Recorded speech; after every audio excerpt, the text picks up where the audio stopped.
2024 में नई दिल्ली में किसानों का आंदोलन चल रहा है इस समय, और देश में किसानों पर अन्याय और अत्याचार हो रहा है। किसान अपनी मांग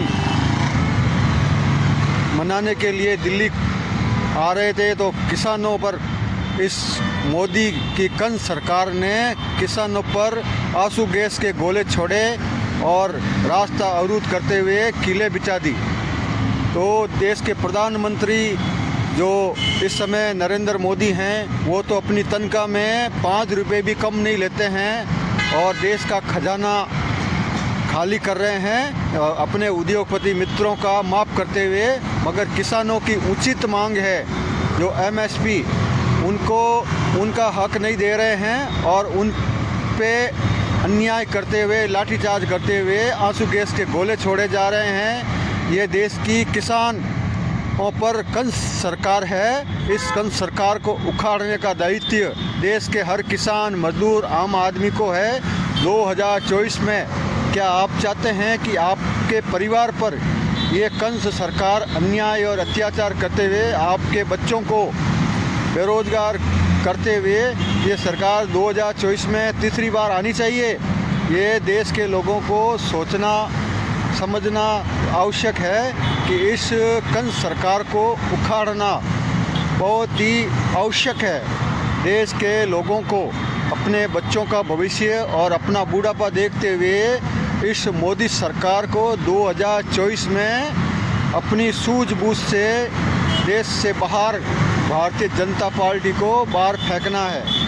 आप सभी ये विचार करें कि देश में कितनी महंगाई इस सरकार ने कर दी है और देश में ये जुमलों को अपनी गारंटी बताकर देश पर अन्याय और अत्याचार कर रही है। अब देश इस समय जिस परिस्थिति में है, उस परिस्थिति में अगर देखा जाए तो देश कंगाल होने के कंगार पर है। अगर ये देश की सरकार कहती है कि भारत मजबूत हो रहा है, अगर भारत मजबूत हो रहा है तो देश के युवाओं को रोज़गार क्यों नहीं मिल रहा है? और जो देश में बुजुर्ग लोग हैं 60 वर्ष से ऊपर, उन्हें हर महीने 10,000 पेंशन मिलनी चाहिए, चाहे वो किसान हो, मजदूर हो, आम आदमी हो। मगर देश के ये काले चोर जो नेता लोग बैठे हैं VIP बनकर देश का खजाना खाली करते हुए अपनी पेंशन ले रहे हैं, और देश के प्रधानमंत्री जिनके संतान नहीं है, वो भी अपनी तनख्वाह नहीं छोड़ रहे हैं, अपना पैसा पूरा, अपनी सैलरी पूरी ले रहे हैं। तो देश के किसानों को उनकी मेहनत, उनके अनाज का दाम क्यों नहीं मिल रहा?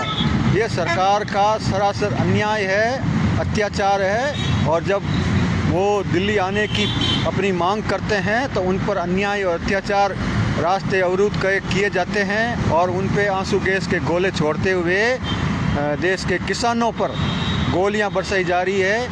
मैं दिल्ली में जो किसान भाई का एक पुत्र शहीद हो चुका है, उसको सत नमन करते हुए उनके परिवार को इस दुख की घड़ी में सांत्वना देते हुए मैं भगवान से प्रार्थना करता हूं कि इन किसानों को उसका हक मिलना चाहिए। और जो भाई इकलौता पुत्र था, 3 बहनों का भाई था, उस शहीद भाई के लिए सत नमन करते हुए ऐसे जाबाज किसान को मैं सैल्यूट करता हूं कि उसने अपनी मांग सरकार से लड़ते हुए दिल्ली लड़ा और अपनी लड़ाई किसानों के साथ आगे आया।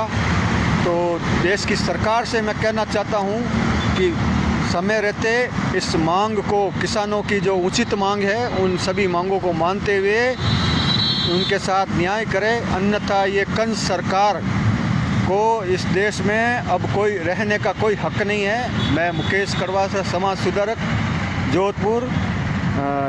जय हिंद, जय भारत।